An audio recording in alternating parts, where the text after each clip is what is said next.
భార్యపై అనుమానంతోనే software engineer ఆమెను హత్య చేసినట్లు పాల్పడినట్లుగా శంషాబాద్ పోలీసులు చెబుతున్నారు. బాధితురాలు కాంగో దేశానికి చెందిన వ్యక్తి కావడంతో ఆ దేశ ఎంబసీకి తెలియజేస్తామన్నారు. కేసు విచారణకు స్పెషల్ టీంను ఏర్పాటు చేసినట్లుగా చెప్పారు డీసీపీ.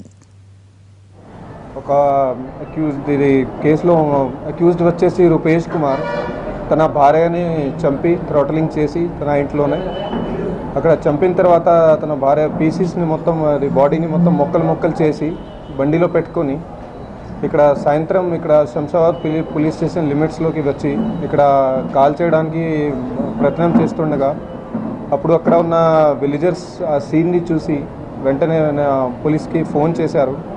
వెంటనే స్పందించి అక్కడ సీన్కు చేరుకోవడం జరిగింది. దాంట్లో అతన్ని ముద్దాయిని అక్కడే పట్టుకోవడం జరిగింది. అతను ఆ బండిలో ముద్దాయితోటి వాళ్ళ ఇద్దరిది డాటర్ కూడా ఉంది, అది చిన్న పాప ఆమె. అది పట్టుకున్న తర్వాత అది విచారణ చేస్తే ఏం బయటికి వచ్చింది అంటే వాళ్ళ మధ్య అది భార్యాభర్త మధ్య ఇది financial disputes and domestic disputes ఉన్నాయి.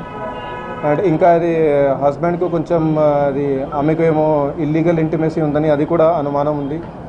ఇవన్నీ అనుమానాల వల్ల మరి వాళ్ళ మధ్య గొడవలు ఎప్పుడెప్పుడు అవుతున్నాయో ఇది ఇప్పుడు నిన్న ఎర్లీ మార్నింగ్ కూడా ఇది గొడవ జరిగింది.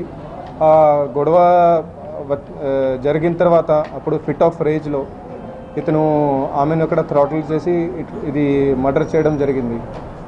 ఇప్పుడు దీంట్లో ఈమె డిసీజ్డ్ వచ్చేసి she is a Congo national, she Hales from Congo country in Africa.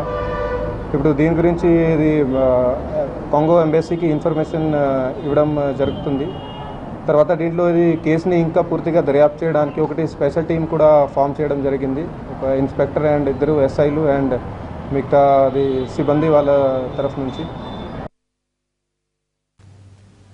అవిభక్త కవలలు వీణా వాణిని విడదీసేందుకు ప్రపంచంలో ఎక్కడైనా ఆపరేషన్ చేయించమని తెలంగాణ ప్రభుత్వాన్ని కోరారు వారి తల్లిదండ్రులు. ఏం జరిగితే అది జరుగుతుంది, దేవుడి మీద భారం వేసి ముందుకు వెళ్లమని అంగీకార పత్రం మీద సంతకాలు చేసిచ్చారు. కూలి పనులు చేసుకు బతికే తాము ఈ స్థితిలో పిల్లల్ని ఇంటికి తీసుకెళ్లి పోషించలేమని అన్నారు పేరెంట్స్. అదే సమయంలో ఇక మీదట నీలోఫర్ ఆసుపత్రిలో ఉంచడం కూడా సాధ్యం కాదని తేల్చేశారు హాస్పిటల్ అధికారులు. తీవ్ర గందరగోళం నడుమ ప్రత్యామ్నాయ మార్గాలపై మంతనాలు జరుగుతున్నాయి.